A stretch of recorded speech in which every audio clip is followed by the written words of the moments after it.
nuts and say, you know, actually in this application, I think this product over here that I don't represent would be better for you. That all of a sudden now you become a trusted advisor rather than a salesman. And I often say that we have all the requirements of space, right? Because it has to go underground and send us data from miles and miles away, and it has to work. Like, failure is not an option.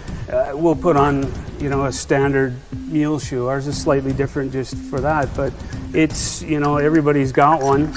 The top drive and the drawworks really don't care whether the electrons coming at it are from a joystick or a PLC. The panel, what you see here on the left, which is now controlled by one of my students, is showing you actually the control of our brakes. As of now, geothermal is a pretty small market.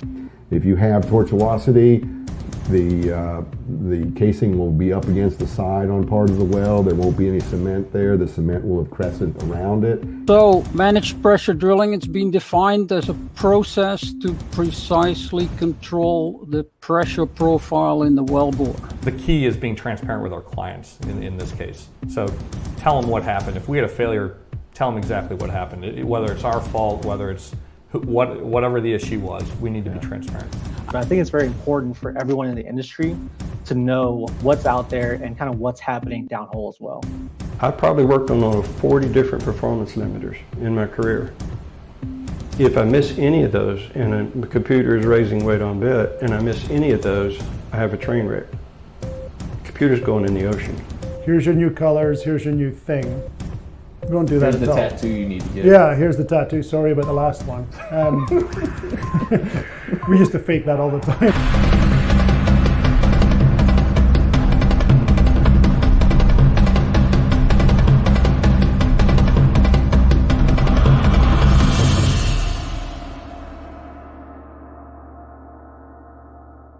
Hey everybody, it is Friday and this is the Vidor Locksmith Show, where we are unlocking the secrets to success, one interview, one presentation, and one screw up by me at a time.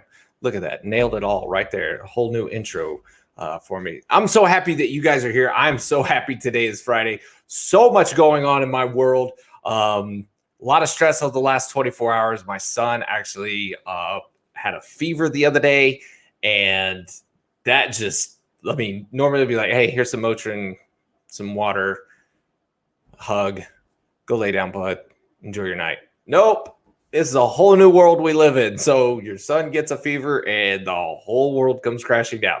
Or doesn't come crashing down. It just definitely changes the normal route of which things are going. And I've got a big event coming up next week.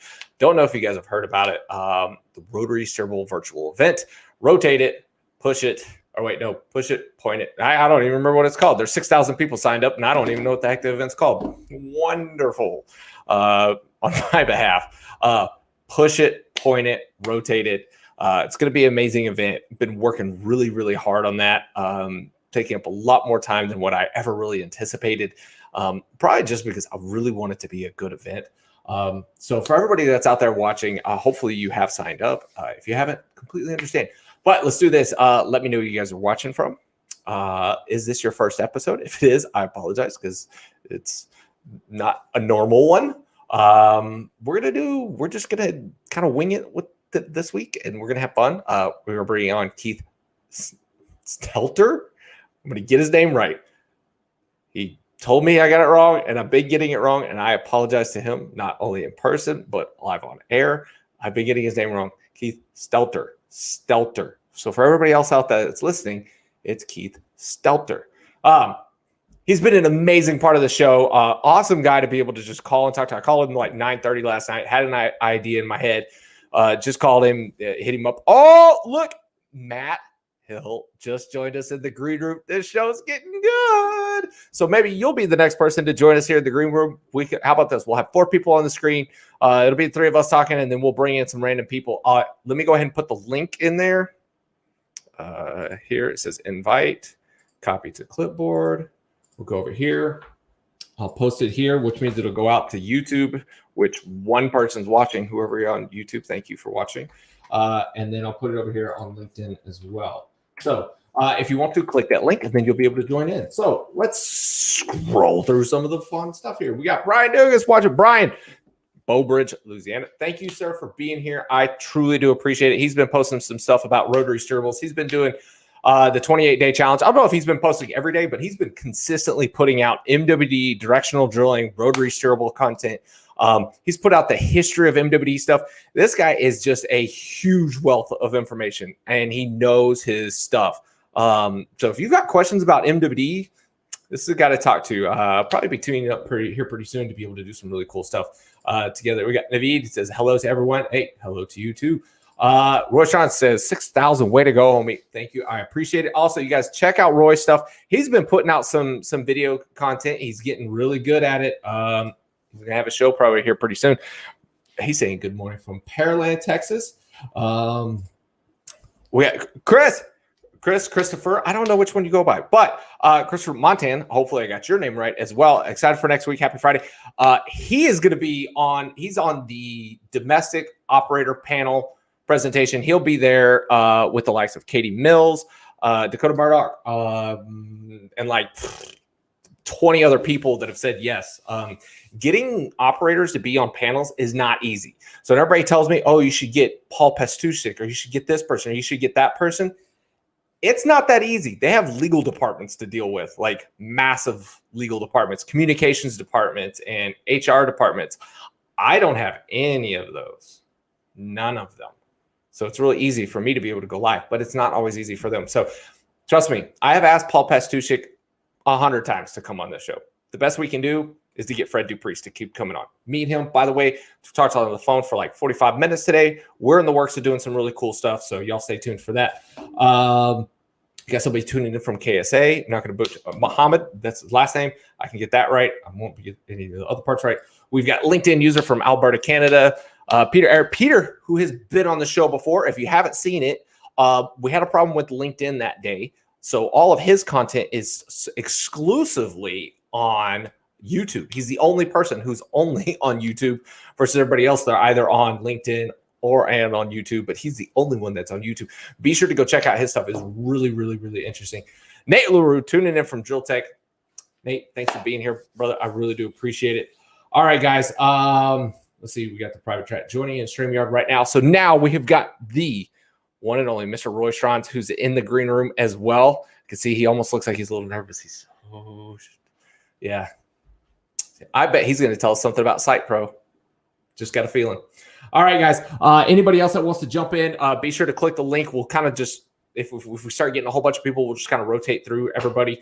We also got Paul Moore. Hello from the Permian. And those guys over at Vibration Technology, really cool company. Oh, who did I click there? Oh, sorry. Yassine from Algeria. Algeria always showing up for the show. Carlos Flores, thank you for being here, sir. And Juan Lopez from Houston.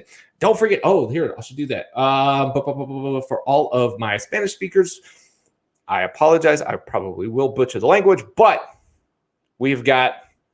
I clicked the link. Why didn't it come up? Something's not working, right? Okay. I don't see. Hold on. There it goes. That was weird. Okay. Now it's working kind of responsibly. I don't know what the deal was there for a second. So Luis Gonzalez, 10 a.m., April 1st, Central Standard Time. Hold on, let me get that comment off there real quick. Boop, boop. There we go. Back over to here. Luis Gonzalez, 10 a.m., April 1st, Central Standard Time, LinkedIn Live, YouTube, Facebook.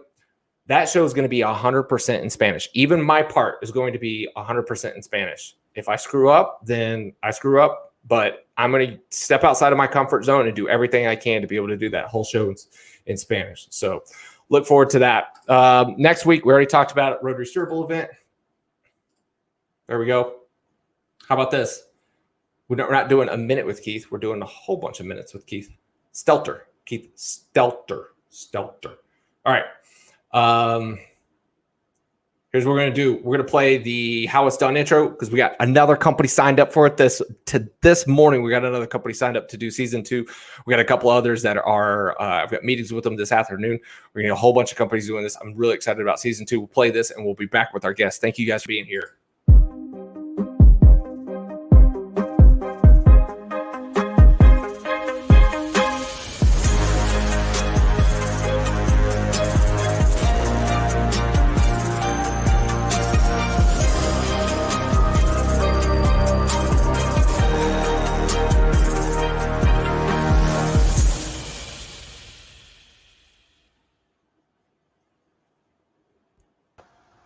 right, and we're back with you guys. Thanks for watching that. That is the How It's Done preview. If you guys haven't checked it out, be sure to go over to YouTube, watch it, and then while you're there, subscribe, because once I get over 1,000, then we're going to do some really, really, really, really, really, really cool stuff.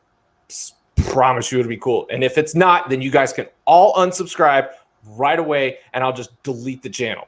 We'll just delete it all together. But I promise you it'll be cool. This business. Roy's really looking sharp today. All right. I have to give a quick little shout out to my guys at Sparrow. What is it? Oh, it's Sparrow Downhole Tools. I didn't know if it said Sparrow Rotary Turbo, but Sparrow Downhole Tools sent me a hat leading up to the Rotary Turbo event. So thanks to those guys. It's actually it's got the mesh back, but it's still a flex fit. It's not the snapbacks. So I've never seen one of these. Those are the best. I wish Mark LaRue and the North Frac crew and the Crude Humor guys, I mean, this is the kind of stuff he sends me. Just kidding, Mark. Hey, thanks for the hat, brother. Well, let's go around the table. Let's all introduce ourselves. Everybody already knows who I am. They don't care about that. They want to know who are the guests today. So, Keith, we'll start with you. Matt, you're next, and then bring us home, Roy. Keith Stelter, been showing up here on the show. David's been so great to me, trying to get my name out there. Just been job hunting and looking for, I don't know, a great new opportunity. The former wireline guy for a long time and kind of been marketing sales here on LinkedIn. It's been a great kind of switch over to doing sales and videos and all kinds of online content. So I'm enjoying it and excited to see what the future brings.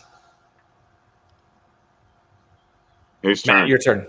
Hey, I'm Matt Hill. I'm with Night Energy Services. I'm trying to learn to play hockey so I can get out on the ice and go to it with Keith. Every time I see him, I'm like, let's throw down. Let's go. Let's do this. Except for you'll probably never see me on skates. So I'll just probably buy you a beer sometime, buddy. You did put out a video this week of you and Matt playing around on the ice, though, right? Yeah, that was not skating. That was just antics. Like, hey, let's go cut a hole in the ice. So if you see in the video, and I'm sure no one's going to watch to the end, but we did walk out on the ice and we did cut a hole in it. But when we discovered that the water was like a foot deep when we got out there, we were like cracking up. We're like, okay, well, that's interesting. He goes, do you want to go somewhere else? I was like, I think this is a blessing we should just embrace here. Let's just go ahead and jump in right here. We can sit down in it, but that's as bad as it's going to be, buddy. So he one time he took my less adventuresome advice and we went with it. It was a good time. We cooled off I never have to take another cold bath again, I don't think. Sounds like you're an expert ice fisherman now. Can head up north. Yeah. I made sure that I made sure that all the other ice fishermen would catch fish because they're never coming near that area again. You're welcome, ice fishermen out there in the world. God bless you. All right, Roy, round us out with a quick introduction, sir. Yeah, hey, I'm Roy Strawn. I'm currently with SitePro out of Lubbock, Texas. We are the leader in cloud-based automation services for SWD and SCADA-type production facilities. I'm in Houston, Texas, Pearland, for all you folks who actually know where it's at. And you typically see me running and gunning all across the lower 48 mostly. And be looking for me next week. I'll be on the road, so I'll be in Austin and Midland and Lubbock all next week. So if you're around and want to catch a coffee or a beer, let me know. I'm happy to sync up. And if you are on the interwebs, check out some of my videos and leave comments. Let me know what you think. Send me a koozie if you want me to put a beer in it and make a video. Well, thank you guys all for being here. I have to specifically thank Keith and Matt for showing up again this week after last week. We had a very unexpected but wonderful show. What a wonderful show. Just don't make me cry again on TV ever again. Yeah, man. Oof.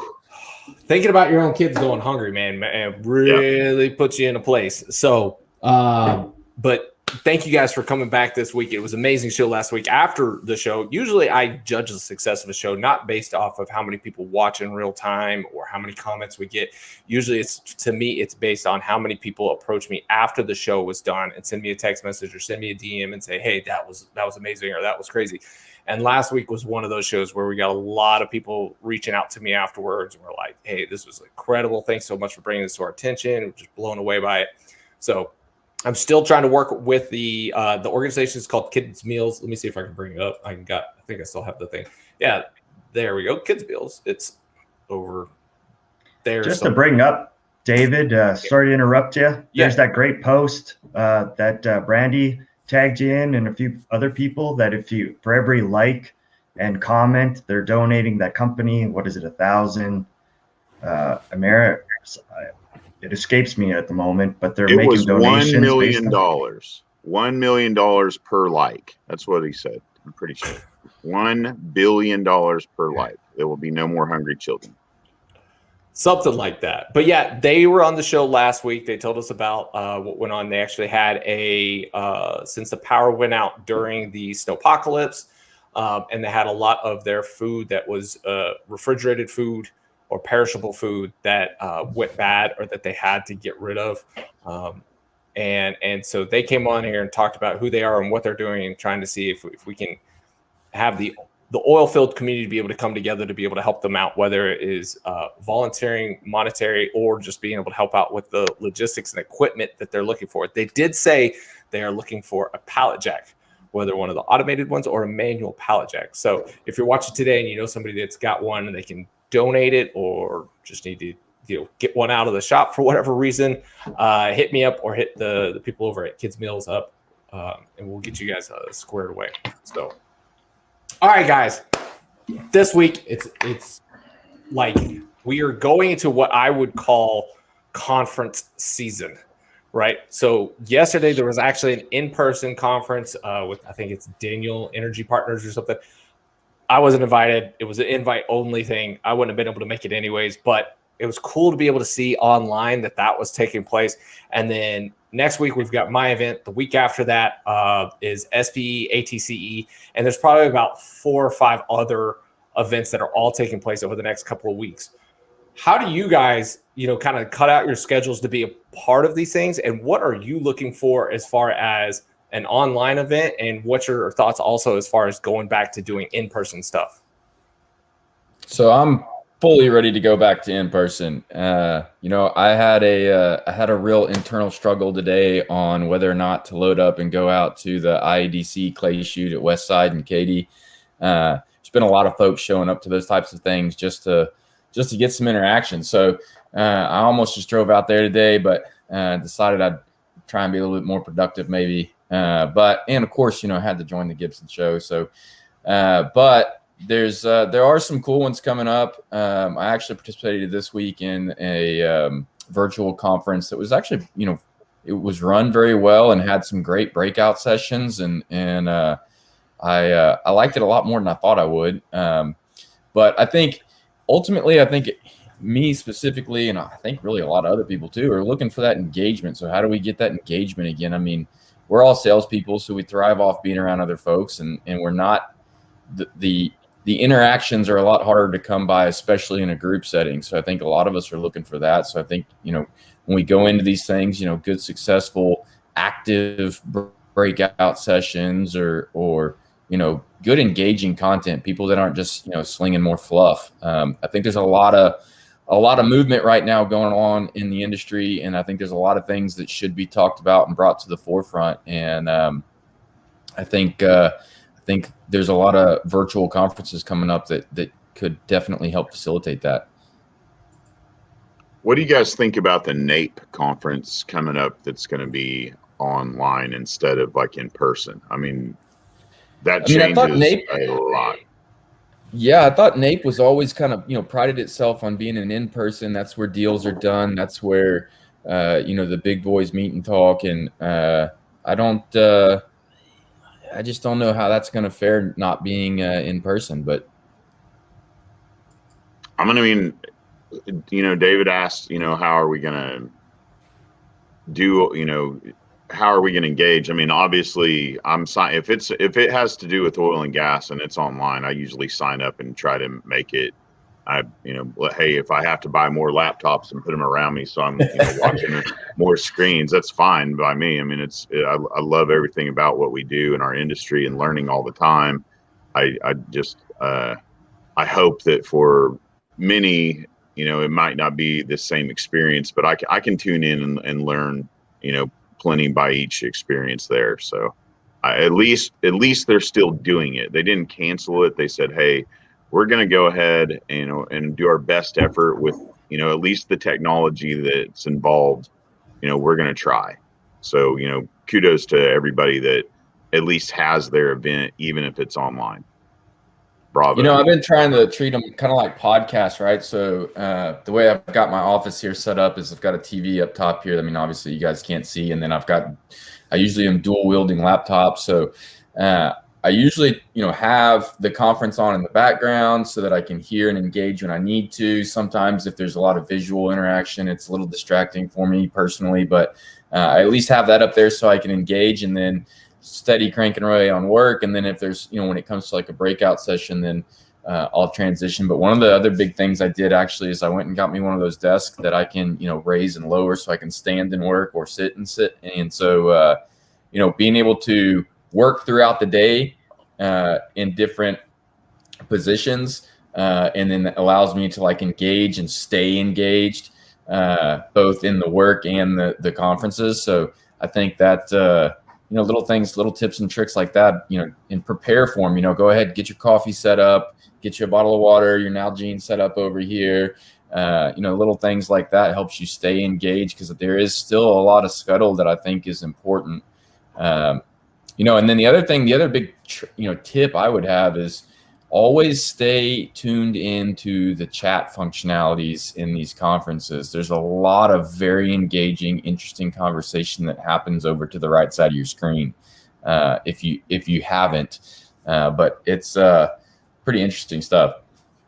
Keith, for you, what position do you take? Because obviously the guys down at the bottom of the screen are working for companies and being able to do that stuff. For you, what's the draw in for you for doing these online events? As many as possible that I can get signed up for, right? You never know when an opportunity or when you might be able to contribute. So signing up for all of them. One thing though I really like to try and get to is the in-person stuff, right? If there's a conference, I believe we really got to support those to bring them back, right? Like if we don't support them, sooner, there may not be a later, right? So that's, that's my feeling on the subject. The online stuff, it's convenient for me. I click the button, I sign up for all of them, I hit accept and go to it. And the only thing right now that keeps me from any of them is, basically an interview. A few of them I've missed here. I've had some pretty interesting opportunities talking to people. So that's pretty much the only reason I don't make one online these days. There's plenty going on live, and kudos to them as well. I don't want to get into the politics of if you should stay home, if you should mask up, none of that. That's everybody's choice. But to help in Oklahoma, we have all the acronyms. We always talk about AADE, SPE, IADC, Petroleum Alliance, and we're so blessed to have all the industry advocacy groups here, but we're a lot smaller pool of people able to attend each one of those and sponsor them. So we kind of filled a gap at one point where myself, Jerry Wald, Caleb Padilla, Randall Thompson, just a lot of people involved here with almost every single organization. We just started throwing all of the events so we could find about oil and gas, either a meeting or a event, be it clay shoot, golf tournament, and just put them in an online Google calendar that's always online, and we can update it at any time or change it. But everybody has that link and they can just go to it. And then recently I was like, I have a website just for like oil field stuff in Oklahoma, the oilfieldtailgate.com. I was like, I could actually put a link to that as well. So if it helps, you can go to oilfieldtailgate.com. Right up at the top, it says calendar. Just click that, and that shows every single event that I can possibly find in Oklahoma that has to do with oil and gas. So, hopefully that helps someone out there. And Matt, that's genius, because I think one of the biggest problems right now for any of these events, and that's kind of why I made a little video the other day of a couple of the top ones I think are coming up virtually at least, was that I think a lot of people, without having the normal breakfast runs and interaction with other salespeople where you pass along that scuttle, I think are having a hard time keeping track of what's coming up and when and where and what to stay engaged with. I was talking to a couple friends about the clay shoot this morning and whether or not they were going to be out there, and they had no idea. The clay shoot this morning, they had 200 shooters alone. So, I mean, that's a pretty big event for in-person, not to mention all the residual folks that are probably cooking or, just coming to hang out. So I think a lot of that, just being able to find out what's going on, when and where is probably huge. And I always hope felt that. Go ahead. That LinkedIn, one of the tabs should have been a calendar where all your connections, you could click on a day and you could see, so-and-so posted an event on, I'll be in Houston on, the 26th, and let's see what's else is going on there because I have a meeting on the 26th. Oh, I can make this event, right? And I always felt because you have 5,000 connections, no matter where you go, there should be something else going on besides what you have going on, right? Absolutely. David, I think go ahead. One of the big things is I look for what content is going to be discussed or what are the topics at a lot of these events. So, I mean, I think originally, like when I first started really engaging in LinkedIn a few years back, I was always looking for, what could I learn? What's going to give me an edge? How can I stay, relevant? And I think still when I look at these conferences and, there's a lot of them. So where am I going to, spend that time? And so there's, like your event coming up, the RSS event. I mean, that's a hot topic right now. And then I think, there's obviously some other ones coming up. I don't know if you want me to mention them or not, but there's some other cool events coming up that I think are going to have some pretty good speakers and some good things going. So, that drives a lot of where am I going to spend my time equity, if you will, right? Yeah, you want to look. I do. I look for events that are going to have speakers, and if it's somebody that golly, we've had so many good. You can always count on like Richard Spears to get up in front of an audience and just crush it. He always has just amazing. Very things charismatic guy. Very charismatic. Just another outstanding leader. His drill down show. I mean, just there's all kinds of ways to follow him, but it's just always been such an honor to be witness to all these engineers in our industry in Oklahoma that get up there and present, their problems, unabashedly say, hey, here's our giant problem that happened to me. And, here's all the details about what happened. And then here's the solution that we came up with.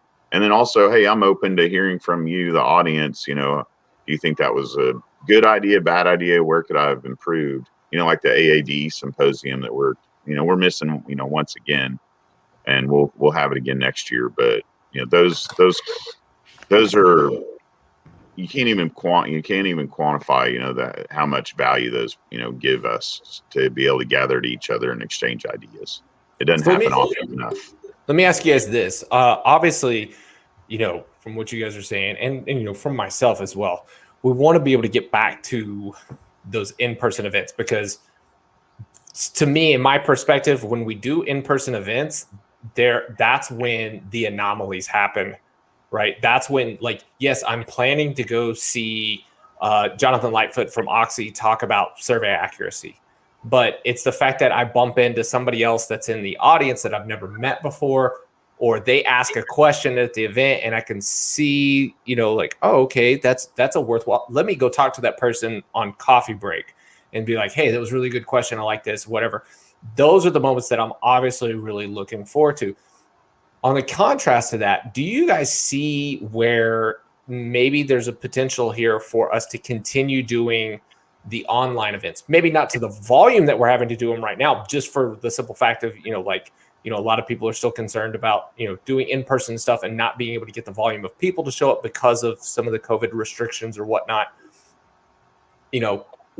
Is there still a spot for companies, organizations to do things either specifically online for certain styles of events, but then also, 2 weeks later still be able to host something in person? So for the stuff that's going to be happening online, what do you look for there that's the advantage of having it online versus going in person? I think sometimes it's the attendance list, right? And then the engagement once you're there, right? Like who's attending, whom you're hoping to engage with, right? And then, make sure you're engaging, like Roy said in the comments. JP Warren just commented here, so I know he's here, right? It's a matter of fact like that. So if I'm trying to get somebody's attention, discuss something with, person A or person B, and I know they're attending event C, it's not just enough to attend the event. You got to make sure you're willing to engage and comment and contribute to everything, right? And I don't think any of these online are going to go away.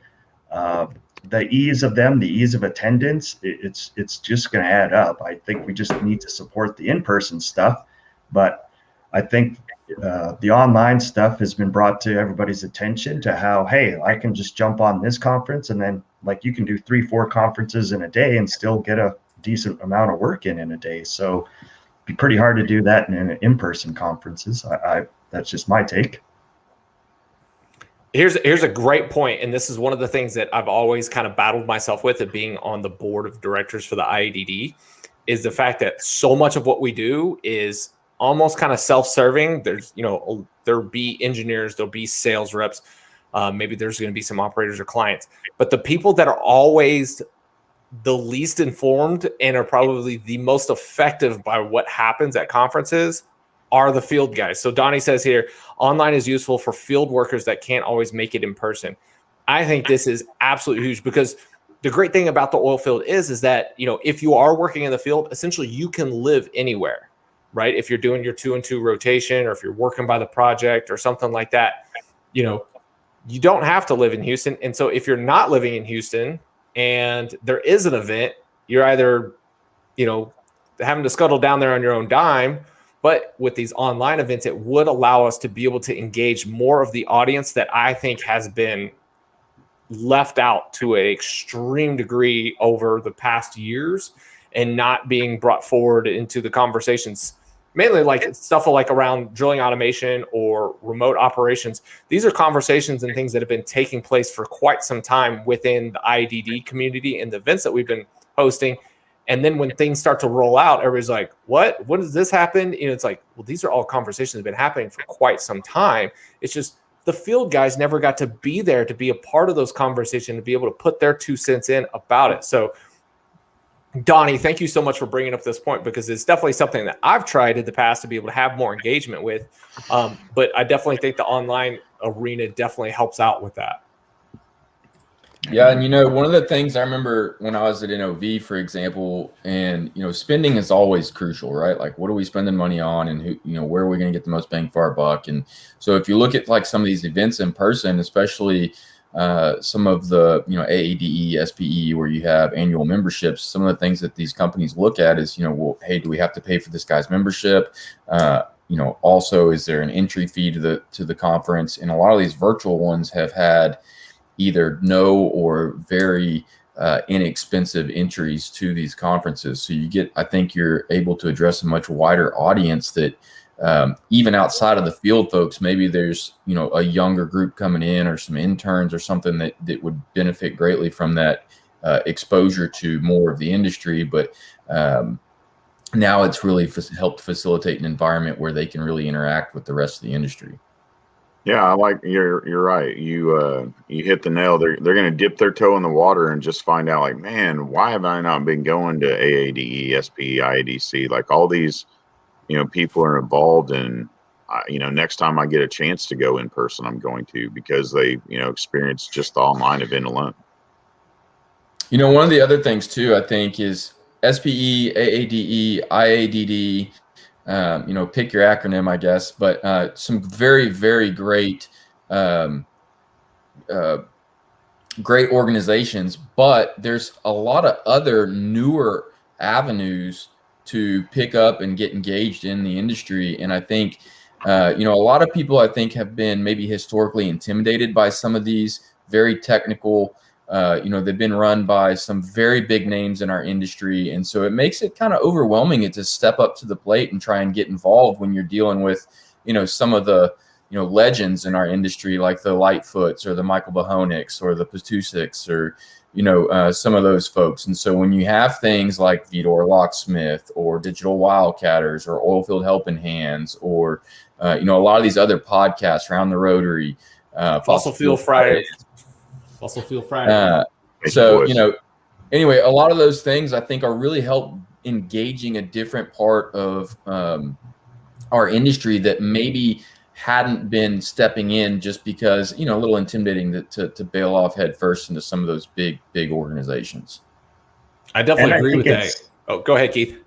And I think it's easy for outsiders of the oil field to engage on some of these, people who may be curious or something like that. And I think it really shines a light on what we really need to be doing as an industry to get more people educated about what we do, right? Like, we're not this dirty, industry that's, dumping oil on the ground on purpose. We're technologically advanced. We have environmental regs. We have all these, the technology and the cleanup and the will to use it, that, it's the easy access to information, right? It's just going to be a good thing for the industry, in my opinion.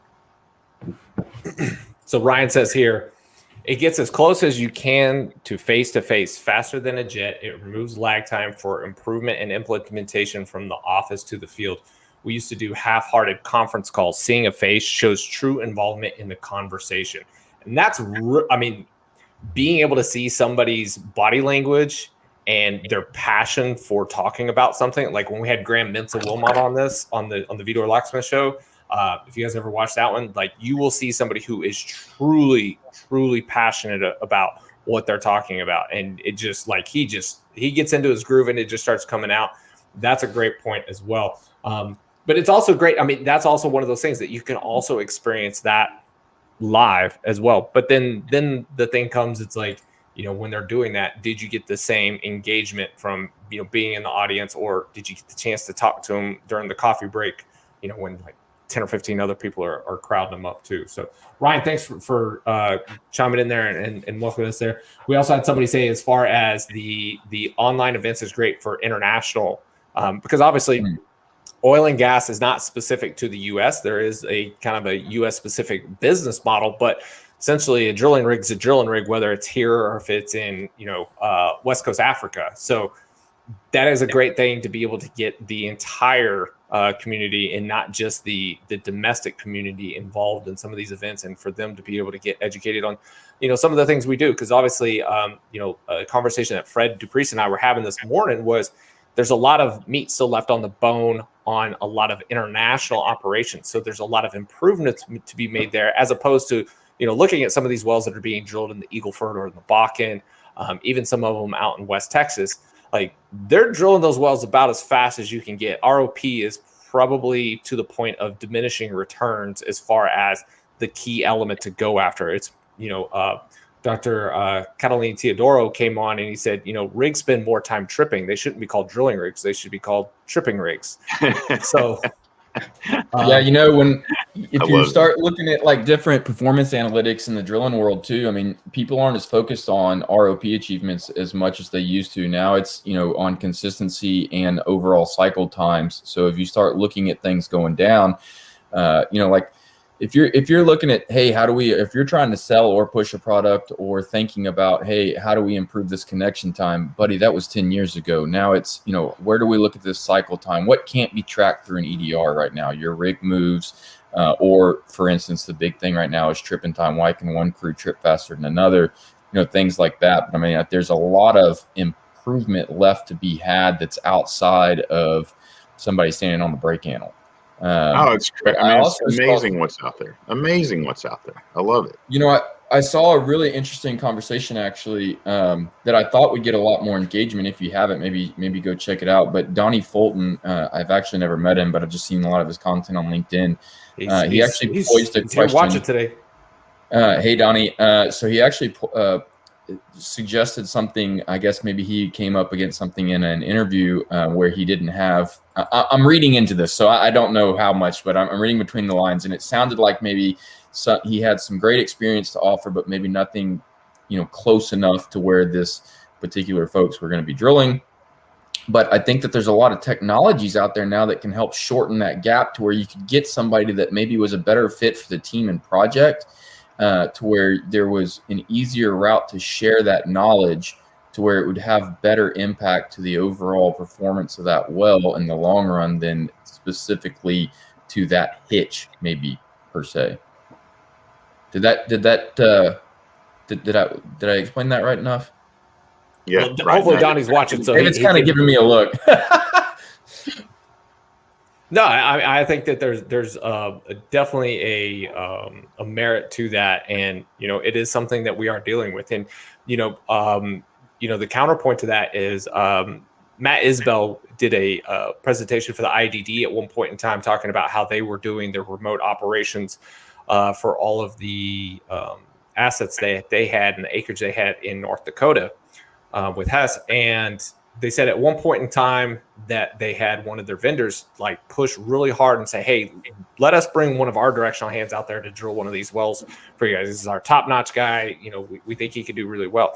And so Hess let him come in, and I think he drilled a curve or something, and I'm not going to say that he fell flat on his face, but they said his performance was far inferior to what the performance that their other guys were doing. And essentially what that came about as was the fact that the way that Hess was running these things and that they were doing the stuff remotely, these guys were seeing not just one well per hitch, but they were seeing 3 and 4 or 5 per hitch. And so the rate at which they were learning about how to be able to deal specifically with their acreage, I mean, that learning curve just shot up through the roof. Now, obviously, having said that, that gives them a really good skill set for one specific area, as opposed to like now if they go somewhere else, they're probably not going to be able to apply all of those lessons learned, maybe some of them, but not all of them to that specific spot. So, I understand, where Donnie's coming from on his side, but I also understand where some of these operators are coming from their side, is where they're like, if we start to vertically integrate and we just get,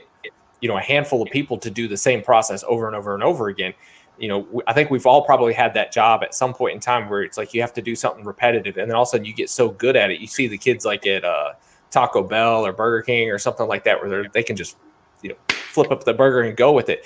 I think we might be getting to the same point with being able to do something, drilling some of these wells or doing some of the perforations or whatever that skill set is you just been doing something so many times in that specific area, you start to get really good at, and maybe that cultural, that philosophy starts to carry over to some of the other operators, to where they're like, you know what, let's just get guys who've just been drilling in this county, who've just been drilling in this field, and let's just keep them there, because maybe potentially we are seeing better results, or that we could see better results. So, but aren't you losing out on the expansion of new ideas then? Like, the reason you bring in somebody from outside an area is because they bring in a new idea. If you keep sticking to the same thing over and over again, and the next guy trains the next guy, and sure, it's working great today, but how do you get like amazing or beyond that, right? Like, that's why bringing in a Donnie in an area, he has enough experience to know, okay, I don't know this area, so I'm going to have to ask a few questions, and I'm sure he's got the connections to ask those questions and the know-how to get there, right? So to me, that's how I feel about it. If you look at like, your Chevrons or your Hesses, or even, some of these smaller guys that have really latched onto the same idea, like a Meridev out of Austin, I think they're like 95% remote ops on everything, including production, drilling, completions. And the consistent thing across all these different operators is that they're utilizing data in a way to help bridge a gap, and share those best practices, and get away from that tribal, well, we've always done this, so this is what we're going to do. And so more and more the decision making is backed by data. But essentially, you can walk into in our talk, say at Chevron, coming from deep water and going to drill in Permian, and then you have all that data at your fingertips that you can quickly understand what's going on, what was working. And then to your point, Keith, I think a lot of that, so we're in this kind of weird market, right, where everybody's scared and constantly looking over their shoulder, and they're just trying to keep their job and put food on the table, right? And so I think what's really taken a hit here is the overall open-mindedness to accept new technology and or try new technologies and or try new practices that would lead to better overall performance.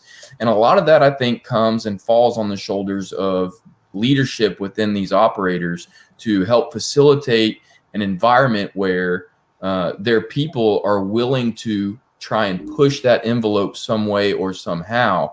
And if they're not facilitating that environment where their people feel comfortable enough to try and step out and grab a new MWD tool or a different type of motor setup, or whatever new tool or practice that's out there, then overall it's going to hurt the industry. And if you look at our brethren up north, the Canadians, they're constantly open-minded. And if you're sitting at the table with those gentlemen and those folks, they're willing to hear you out and see what you have to say, because if their performance doesn't stay where it needs to or improve, the rigs and people head south.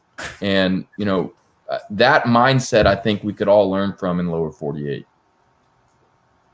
Great stuff there. And I wanted to say this, not that I'm countering Donnie in his opinion or what Roy said, but I think it's great that what Keith brought up, which is the diversity of inclusion, not just diversity of like what race and creed and religion and all that, but like diversity of knowledge to be able to come in and be able to, potentially look at something that everybody else has been staring at for a couple hours and go, oh, this is all you got to do, right? We've all been there. We've all been staring at a problem way too long, and then somebody else comes up and you're like, how do I do this? And you're like, it's right there. And you're like, oh, I've been staring at this for like 3 hours. Thanks.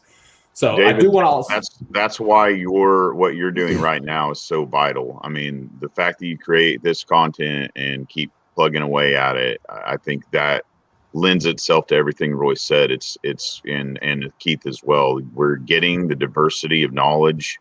If we want to plug these virtual conferences, by that alone, it's so you can rapidly spread amazing ideas, and you let your peers decide, for it as well. Like, hey, I'm going to tag this, conference, and I'm going to tag this, one guy's presentation on this conference because, wow, mind blowing.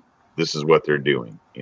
I see stuff all the time that I would never have seen if I hadn't gone to either in virtual conference or live and in person. One of the comments was like, you got to get people excited about, going to these events. And that's why I get excited. I might get to see the beginning of a new piece of our industry. I mean, think about the first conference where somebody's like, yeah, we're going to take this drill bit and this drill pipe and we're going to go sideways into this shale. And they were like, no, you're not. Come on. And now, years later, here we are. So we might get lucky and be at the next thing in drilling and completion and production and reservoir and pipeline. You just never know. So you got to get there and check it out. So Matt, you bring up a great point as far as like, doing these conversations. And Kevin says, stop having executives speak. The topics are too generic and they all say the same thing.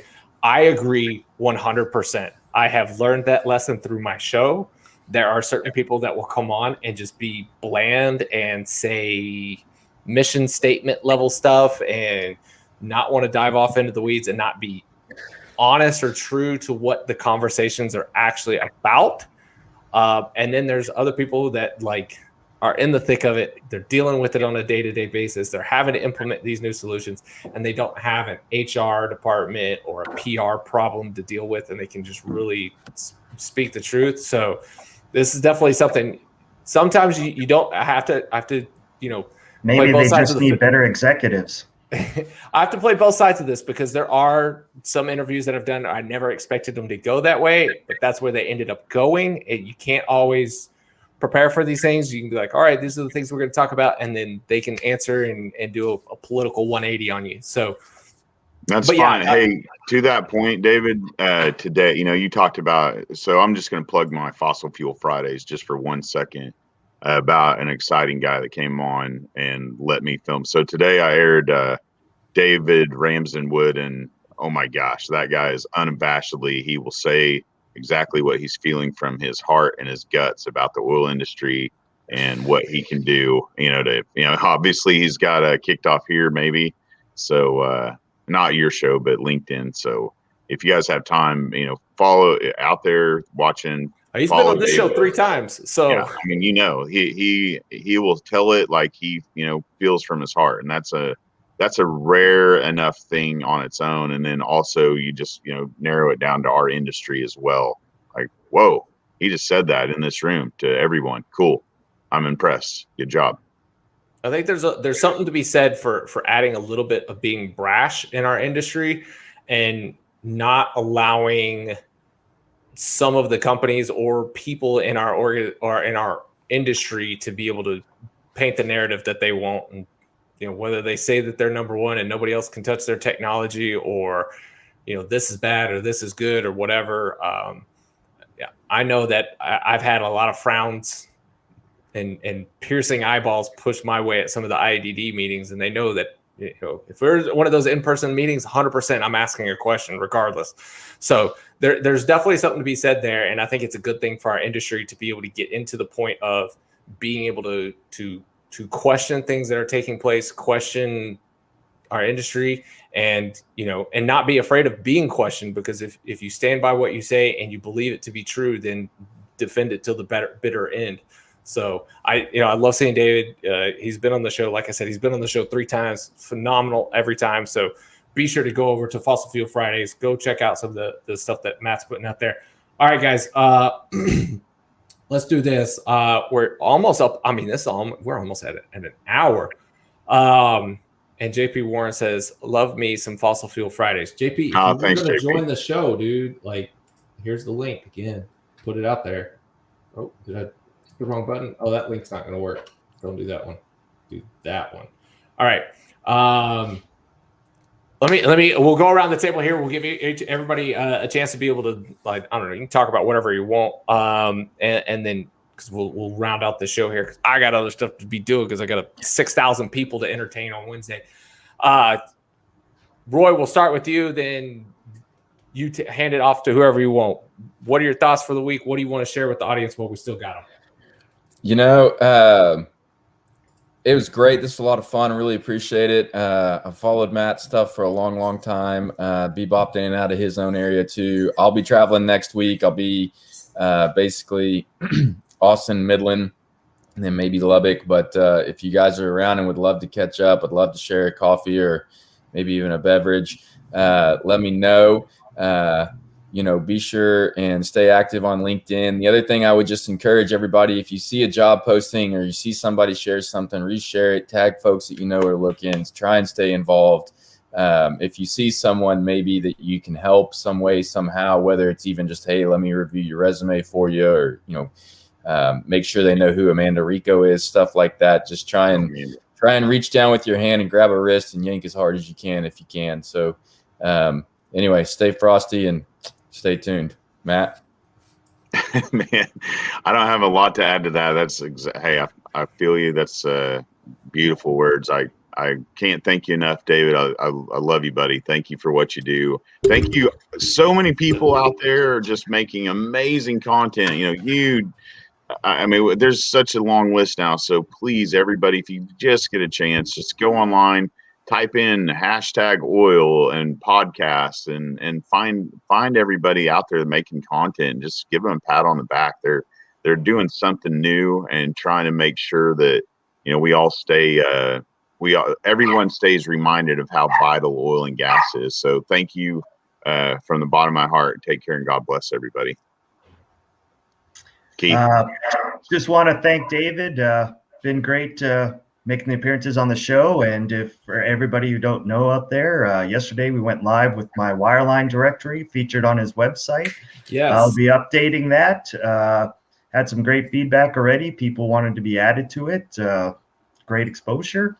Just trying to get the right attention for the right opportunity. And I can't thank David enough. This has been great. I think of myself as his glorified intern right now. So anything I can do to help David out, I'm here to say, oh, great job, David. I'll just sit on the side of the screen and laugh at his jokes and do whatever it takes at this point. So very much appreciated in all seriousness, David. No worries, guys. My mission with this show was to be able to bring more of the human element back to our industry, to be able to show that there are people, right, in this industry. There are good people, there are educated people, there are motivated, dedicated people to this industry, as well as there are some very highly educated, very technical presentations that need to be able to get out there to be able to educate people more, right? I love being able to do the technical stuff because I think there's a lot of times, like I was saying, or a lot of times that when I was in the field, I couldn't participate in some of those things. And then when I started participating, I was like, wow, the learning curve that I was going through was growing exponentially faster than it was when I was in the field, and just being able to be understanding of all the different things that were taking place. And so I think it's really important for us to always remember, once we got out of the field, we need to remember what it was like to be in the field and be able to help those guys out and let them know that we still care about them. We still need them, and we still need to be able to educate them as much as what we are educating ourselves with some of these online events. So hopefully this will be able to reach out to some of those guys out there, and they can take part in this, be able to engage and be able to reach out and have conversations with some of these people that they normally would never be able to reach. So on Keith's statement, I do want to be able to plug this again. We've got Keith Stelter's wireline directory, resume, and his LinkedIn profile. That actually, it doesn't look like that. That was the initial draft that I did, and then I changed it. I just now remember this. Did you change it to him in hockey gear? No, I did not change it to him in hockey gear, but that's what it is. So if you guys are looking for, if you're looking for companies, hey, I'm American now, by the way. I got sworn in. I got a certificate and everything. Do you have a certificate? I do. I really don't. Wow, that's a challenge right there. It's like, do you have a certificate? No. Hey, if you don't got the paperwork, man, you go. I would love to be able to see how many people fail the test. That you're supposed to take. Have you ever seen like the late night show where they walk around like downtown New York and ask these people, very, very simple things? Can you guys pass? They shouldn't do downtown New York. They should do like downtown Abilene or Wimberley or something. Like they should do like the heart of Texas and then see, how many members in the House of Representatives in Washington? House of Representatives. How many? Any of you guys got the answer? Any comments? Hold on. I'll give you my answer in just a sec. It's 435. I think I did know that. If it was multiple choice, I'd probably done all right. It's a verbal test you got to pass. All right. Hey, all right. Quick question to you gentlemen there. Are y'all all on Instagram with your respective medias? Yeah, don't check out mine. Too many. Roy, I'm so cool. I'm so cool now. I'm even on TikTok. Woo! What about Clubhouse? I don't know yet about. No one's invited me. I know Roy's on Clubhouse because somebody invited him. I need anybody want to invite me to Clubhouse so I can figure out another new platform. I have several invites. I think I have 7 invites right now. So if somebody needs an invite, hit me up and I will be happy to spin those invites. But I was trying to make an Insta post here with you fine gentlemen, and I can't seem to find. Evidently, there's like 4 million David Gibsons. There's like only one. Look for traveling. I think mine's traveling Matt. Only one David.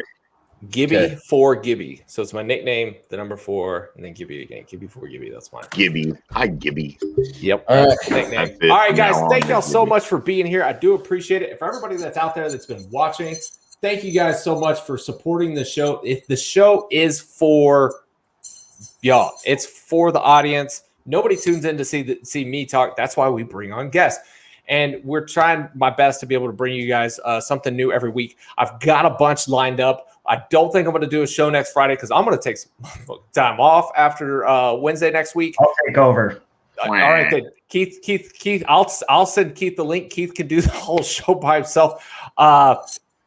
yeah, be sure to tune into the show or tune into the event on Wednesday next week.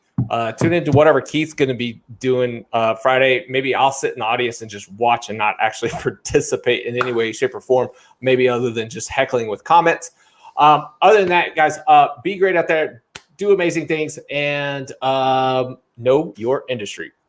And I don't have the thing ready to go every time. Every time.